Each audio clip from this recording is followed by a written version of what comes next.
अभी हमारे साथ श्योर सक्सेस के टीचर दीपक सर मौजूद है। तो सर, आगे के लिए अब क्या रणनीति होनी चाहिए और सबसे पहले छात्रों के लिए क्या खुशखबरी है सर? खुशखबरी ये है कि आज डिप्टी सीएम से ही मीटिंग हुआ है और कल बीपीएससी में आपको टाइम भी दिया गया है कि आपको मिलने आना है और जो अपनी समस्याएं हैं वो बीपीएससी चेयरपर्सन के सामने रखना है। तो एक उम्मीद का किरण दिख रहा है कुछ छात्रों के प्रयास की बदौलत, और यह एक अच्छा न्यूज़ है कि आपका हो सकता है कि विंडो रीओपन का मौका मिले कल, जैसा कि चेयरपर्सन बातचीत करके बताएंगे। और डिप्टी सीएम की तरफ से यह आश्वासन मिला है कि आपकी समस्याओं का समाधान किया जाएगा।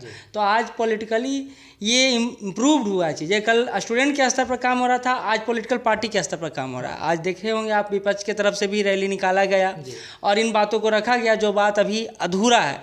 नॉर्मलाइजेशन सिर्फ एक मुद्दा था, उसमें फॉर्म रीओपन करना और डेट एक्सटेंशन करना भी अगला मुद्दा जुड़ चुका था। तो आप ये दो मुद्दे पर लड़ाई चल रहा है। सर, एडमिट कार्ड जारी कर दिया गया है, 13 तारीख को अब एग्ज़ाम है, छात्र तैयारी में जुट चुके हैं। सर, कल क्या होने वाला है, अब क्या होगा? छात्र वहाँ पर जाए या नहीं जाए? सर, क्या करे छात्र? देखिए, प्रयास तो छोड़ना नहीं है जी, प्रयास करते रहना है, लेकिन अपनी पढ़ाई को भी नहीं छोड़ना, ये डिफिनिट बात है। आज आपने देखा कि चेयरपर्सन का इंटरव्यू आया और इंटरव्यू आया जिस तरह से उन्होंने चीज़ों को डील किया है, हमको नहीं लगता है वो बहुत ज़्यादा सीरियस है। वो सीरियस नहीं है तो उनको सीरियस करना पड़ेगा। और सीरियस कैसे होंगे वो? तो उन्हीं के बात को उन्हीं से काट करके, जैसे उनको बोलना है कि हमको पता ही नहीं था कि 4 नवंबर के बाद 80 से 90 हज़ार स्टूडेंट का फॉर्म फिलअप नहीं हुआ। तो आप अगर डाटा देते हैं, आप आगे आते हैं और बोलते हैं कि नहीं मेरा फॉर्म नहीं भराया है, कारण ये है, हम लोग तो अभी हम अपने चैनल पर बोल भी दिए हैं कि हमको डाटा भेजिए, हम उसको सीएमओ ऑफिस या फिर बीपीएससी चेयरपर्सन के सामने रखेंगे। अब इससे क्या है, एक पॉजिटिव माहौल बनेगा। आगे हम लोग को पॉलिटिक्स तो करना नहीं, मतलब पॉलिटिक्स में पढ़ना नहीं है, हम लोग को सिंपली है कि स्टूडेंट के समस्याओं का समाधान करना, और वो समाधान अगर आपको दिख रहा है और मिल रहा है तो आपका सहयोग जरूरी है। बिल्कुल। तो ये खुशखबरी है कि आप अपना सहयोग दीजिए और आप जो चाहते हैं वो आपको मिलेगा। सर, छात्र नेता दिलीप जो कि सभी छात्रों का एक नेतृत्व कर रहे थे, उन्हीं को सर गिरफ्तार कर लिया गया, जेल भेज दिया गया। सर, अब छात्र किसके नेतृत्व में ये आंदोलन को आगे बढ़ाएंगे? बड़ी बात है ना कि अभी कलयुग है, कलयुग में जो अच्छा करता है ना वही भुगतता भी है। अब छात्र नेता दिलीप सर के द्वारा जो आंदोलन बुलाया गया, हम लोग उन्हीं के बैनर के तरह इस आंदोलन को आगे बढ़ाए। बीपीएससी ऑफिस में हम लोग मार भी खाए, डंडा भी खाए, भाग दौड़ भी किए, बहुत कुछ हुआ। लास्टली उनको पहली बार गिरफ्तार किया गया, फिर छोड़ दिया गया, फिर दूसरी बार गिरफ्तार करके अब जेल ही भेज दिया गया है। ये अन्यायपूर्ण व्यवहार है। क्यों? क्योंकि बहुत सारे लोगों को गिरफ्तार किया गया, फिर उनको छोड़ दिया गया, फिर आखिर दिलीप सर को ही क्यों? तो इसके पीछे 2-3 बातें लगती हैं मुझे, जो मैं सामान्यता बता सकता हूँ। अब तो मैं दिलीप सर की जगह पर नहीं हूँ और उनकी जगह पर नहीं हूँ जिन्होंने इस तरह का काम किया है। पहला बात ये हो सकता है कि उनको पहली बार जब बुलाया गया तो शायद बोला गया होगा कि आप मूवमेंट में भागीदार नहीं बनेंगे। अगर बने हैं तो शायद इसके कारण पहला बार हो गया ये कारण कि उनको जेल भेजा गया। दूसरा कारण ये हो सकता है कि शायद सब जानते हैं कि ये रहेगा तो आंदोलन चलते रहेगा। अगर इनको हटा दिया गया, 7 दिन के लिए ही न्यायिक हिरासत में भेज दिया गया है, तब तक एग्जाम हो जाएगा, आंदोलन टूट जाएगा, बिखर जाएगा और फिर कोई आगे इसको बढ़ा नहीं पाएगा। तीसरा कारण ये भी हो सकता है कि जिस तरह करप्शन का खेल हो रहा है और उस पर बात पर मुखर हैं, बोल रहे हैं कि हाँ इस तरह का काम हो रहा है, इस तरह की बातों को भी रोका जाए। तो ये तरह के काम हो सकते हैं। कई सारे अन्य पहलू भी हैं, लेकिन मुझे लगता है कि इस तरह का जो शर्मनाक रवैया है प्रशासन द्वारा जो किया गया है वो किसी भी रूप में सही नहीं कहा जा सकता है। लॉ एंड ऑर्डर के नाम पर आप किसी को भी जेल नहीं भेज सकते हैं, तब जबकि हमने अहिंसात्मक तरीके से पूरी तरह से मूवमेंट को आगे बढ़ाया। एक भी ढेला नहीं चला है, एक भी बार पुलिस का प्रतिरोध नहीं हुआ है। पुलिस ने मारा है, हम लोग भागे हैं, फिर आए हैं, फिर भागे हैं, फिर आए हैं, फिर भागे हैं। तो हम लोग की तरफ से प्रतिरोध नहीं हुआ है। तो ऐसा कुछ नहीं हुआ है जिसके आधार पर आप किसी को जेल में भेज दें। सर, कुछ छात्र को काफ़ी ज़्यादा मात्रा में चोट भी लगा है, टीचर सबको भी मारा पीटा गया है। लेकिन सर, ये दृश्य पहली बार हम भी देखे, काफ़ी मतलब आश्चर्यजनक सिचुएशन था। मतलब बर्बरता, मतलब इस तरह से दिखाया जा रहा था कि जैसे कि लग रहा था कि कोई मतलब चोरी करके भागा, चोर भाग रहा है और उसको पुलिस उस पर बार बार लाठियाँ चलवाई जा रही पुलिस के द्वारा। सर, क्या लगता अब छात्र क्या करें?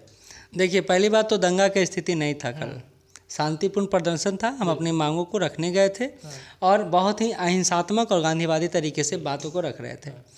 ये क्यों हुआ? ये पुलिस जानबूझकर लाठीचार्ज करना चाह रही थी और छात्रों को इसके लिए उकसाया भी जा रहा था। ये भी मैं बोल सकता हूँ कि आप ऐसा कुछ करिए जिससे हम आपको मार के भगा दें। बड़ी बात यह है कि इस तरह के कारनामों से ना लोकतंत्र मजबूत नहीं कमजोर ही होता है। और जिस छात्रों को आप पीट रहे हैं, आपसे सुपीरियर पोस्ट पर वो जाने वाले हैं।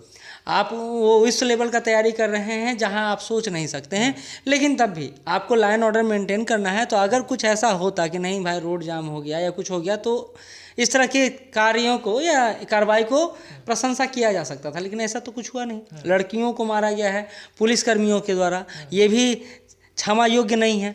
मुझे लगता है कि सारे के कोर में यही बैठा हुआ है, कैसे भी ये जो मूवमेंट चल रहा है इसको कमज़ोर किया जाए और जो प्रयास हो रहा है वो आगे ना बढ़े। इसलिए छात्र नेता भी आज जेल में है और अन्य जो लोग इस तरफ मूवमेंट को सहयोग दे रहे थे उनको भी मारा गया है बहुत अच्छे तरीके से।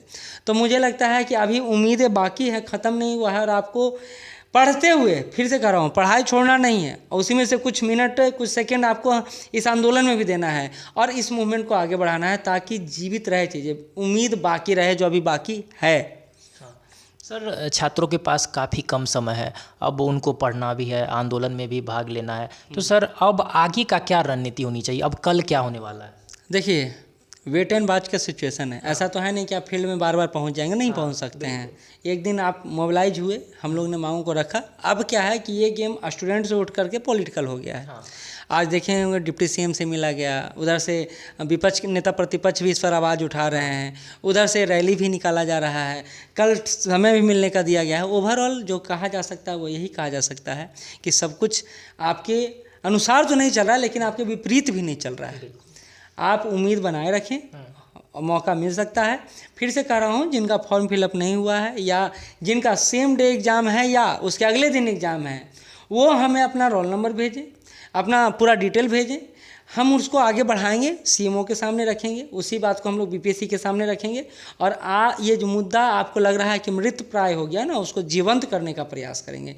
तो आगे वेट एंड वॉच सिचुएशन में है, आप हेडक ना लें, पढ़ाई करें और देखें कल क्या होता है, क्योंकि बीपीएससी ऑफिस में 12 बजे के आसपास बुलाया गया है, तो कुछ उम्मीद है कि कुछ अच्छा निकले। जी सर, छात्रों का लगातार कमेंट आ रहा है कि सर डेट को किसी भी तरह बढ़ाया जाए, जैसे होता है डेट को बढ़ाया जाए, क्योंकि इस अफरा तफरी के माहौल में पढ़ाई नहीं हो पाए। जब भी आते हैं तुरंत सोशल मीडिया पे एक्टिव हो जाते हैं, क्या न्यूज़ आया नहीं आया। सर क्या बोलना चाहेंगे? देखिए, एक चीज़ तो आप मानिएगा, सब चीज़ का एक प्रोसेस होता है, आप कुछ भी ऐसे ही नहीं मांग सकते हैं। एक आपके पास प्रोसेस है, वो है विंडो रीओपन का, वही एक मैटर बचा हुआ है जिससे आपका एग्ज़ाम डेट एक्सटेंड हो सकता है। आप ऐसा जाके नहीं कह सकते हैं कि हम आंदोलन कर रहे थे इसलिए हमको एक्सटेंड करके दीजिए, या हम नहीं पढ़ रहे, हम सोशल मीडिया देख रहे हैं इसलिए एक्सटेंड कीजिए। ऐसा नहीं होता है, नहीं होता। आप बौद्धिक क्लास के बच्चे हैं, आपको पता है कि बौद्धिकता के स्तर पर इस तरह का व्यवहार बच्चे करते हैं, हम लोग नहीं कर सकते। लेकिन विंडो रीओपन एक अच्छा असल मुद्दा है, अगर ये होता है तो डेट एक्सटेंड होगा। लेकिन नाउम्मीदी के बीच उम्मीद यही है कि हम लोग इसको कर रहे हैं, कई सारे बच्चे इस पर लगे हुए हैं, हम लोग तो खैर पीछे से हैं, तो ये सक्सेसफुल होने का उम्मीद है। आप उम्मीद ना हारें और पढ़ाई ना छोड़ें। बाकी भगवान जाने कल क्या होगा, लेकिन जो होगा अच्छा होगा। जी, तो हमारे साथ अभी दीपक सर थे, जो तमाम छात्रों की एक उम्मीद है, आवाज़ को हर वक्त उठाने का प्रयास करते हैं, आपके समर्थन में हर वक्त खड़े रहते हैं। तो दोस्तों, हमारे चैनल को सबसे पहले जाकर आप सब्सक्राइब कर लें और इस वीडियो को ज़्यादा से ज़्यादा शेयर करें। और दीपक सर आपके साथ हमेशा लगे हुए हैं और आपको पढ़ाई भी जारी रखना है और अपनी हक की लड़ाई भी लड़ना है। बाकी अब कल देखते हैं क्या होता है, जैसे नया अपडेट आएगा आपको तुरंत हम अपडेट देने का